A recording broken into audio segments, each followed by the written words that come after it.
શું આવી ગયો મધ્ય પૂર્વમાં ચાલતા મહાયુદ્ધનો અંત? ટ્રમ્પની એક કઈ ડીલ છે કે જેણે દુનિયા જ બદલી નાખી છે? શું હવે થશે પેટ્રોલ અને ડીઝલ સસ્તું? તો ચાલો આ મહત્વના વિષય પર કેટલીક જાણકારી મેળવીએ.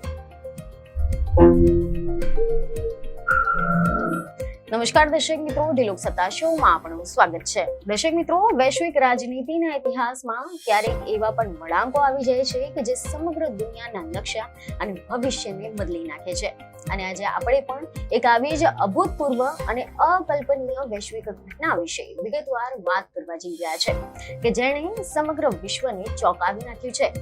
જેમ આપણે સૌને ખબર છે કે છેલ્લા ઘણા સમયથી જે મધ્ય પૂર્વ એટલે કે મિડલ ઇસ્ટના વિસ્તારમાં યુદ્ધના નગારા વાગી રહ્યા હતા, જ્યાં ગમે ત્યારે ત્રીજું વિશ્વ યુદ્ધ ફાટી નીકળશે તેવો ડર સતાવી રહ્યો હતો.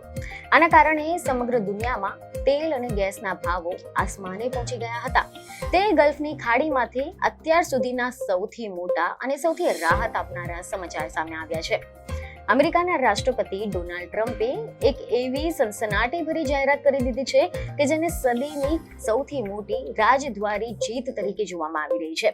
ડોનાલ્ડ ટ્રમ્પે પોતાના સોશિયલ મીડિયા પર સત્તાવાર રીતે જાહેરાત કરી છે કે અમેરિકા અને ઈરાનની વચ્ચે એક ભવ્ય શાંતિ સમજૂતી થઈ ગઈ છે અને આ સમજૂતી અંતર્ગત વિશ્વનો સૌથી વ્યૂહાત્મક અને સૌથી મહત્વપૂર્ણ ગણાતો દરિયાઈ માર્ગ એટલે કે હોર્મુઝની સામુદ્રધુની અથવા તો સ્ટ્રેટ ઓફ હોર્મુઝ હવે તમામ દેશો માટે કાયમી ધોરણે ખુલ્લું મૂકી દેવામાં આવી છે. અને એટલું જ નહીં, પરંતુ તે સંપૂર્ણપણે ટોલ ફ્રી એટલે કે કરમુક્ત રહેશે. આ એક એવી ઘટના છે કે જેણે વૈશ્વિક બજારોમાં સુનામી લાવી દીધી છે અને એશિયાના બજારો ખુલતાની સાથે જ ક્રૂડ ઓઇલના ભાવમાં જોરદાર કડાકો જોવા મળી રહ્યો છે, જે સામાન્ય માનવીના ખિસ્સાને બહુ મોટી રાહત આપનારો સાબિત થઈ શકે છે. જો કે આ સમગ્ર શાંતિની પ્રક્રિયાની પાછળ જે પડદાની પાછળની વાર્તા છે તે કોઈ ફિલ્મની સ્ક્રિપ્ટ કરતા ઓછી નથી. કારણ કે આ કરારને આખરી ઓપ આપવા માટે પાકિસ્તાનના વડાપ્રધાન શહબાઝ શરીફ અને કતારના મધ્યસ્થોએ બહુ મોટી ભૂમિકા ભજવી છે. મીડિયા અહેવાલ અનુસાર કતારના મધ્યસ્થોએ તહેરાનની અંદર અમેરિકા અને ઈરાનના ટોચના અધિકારીઓ સાથે સતત 14 થી 15 કલાક સુધી મેરેથોન બેઠક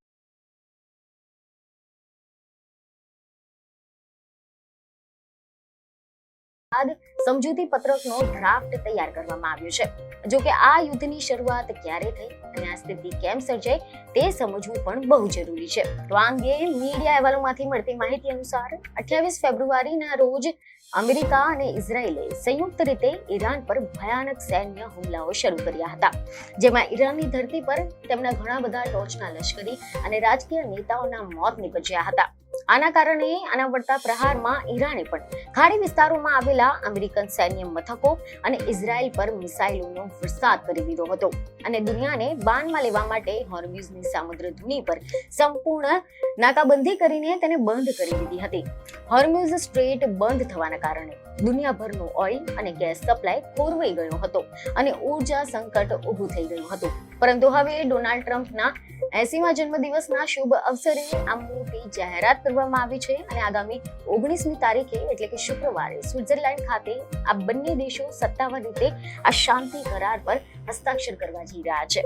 આ કરારની જાહેરાત થતાં જ યુરોપિયન યુનિયનના શક્તિશાળી દેશો જેવા કે બ્રિટન, ફ્રાન્સ, જર્મની, ઇટાલી, જેને E4 સમૂહ તરીકે ઓળખવામાં આવે છે, તેમને પણ એક સંયુક્ત નિવેદન જાહેર કરીને આ રાજદ્વારી સફળતાને આવકારી છે અને અમેરિકા તેમજ ઈરાનને અભિનંદન પાઠવ્યા છે. મીડિયા અહેવાલ અનુસાર ફ્રાન્સના રાષ્ટ્રપતિ ઇમેન્યુઅલ મેક્રોને ત્યાં સુધી કહી દીધું છે કે આ અઠવાડિયે ફ્રાન્સના ખૂબ જ સુંદર એવા એવિયન શહેરમાં જે G7 નેતાઓના શિખર સંમેલન યોજાવા જઈ રહ્યું છે, તેમાં પણ આ કરારના ભાગરૂપે હોર્મુઝ સામુદ્રધુનીને લાંબા સમય સુધી કેવી રીતે સુરક્ષિત અને ખુલ્લી રાખી શકાય તેના પર ખાસ બ્લુપ્રિન્ટ તૈયાર કરવામાં આવશે.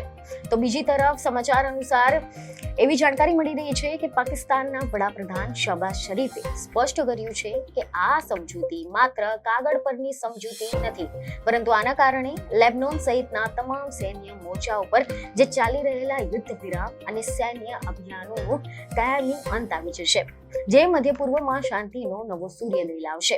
ડોનાલ્ડ ટ્રમ્પે એક મીડિયાને આપેલા તેમના ફોન ઇન્ટરવ્યુમાં એવો દાવો કર્યો હતો કે ફેબ્રુઆરી મહિનામાં તેમને જે ઈરાન પર હુમલો કરવાનો અને તેની આર્થિક નાકાબંધી કરવાનો મક્કમે નિર્ણય લીધો હતો, આના કારણે મિડલ ઈસ્ટ ફરી એકવાર અમેરિકાના પક્ષમાં આવ્યું છે.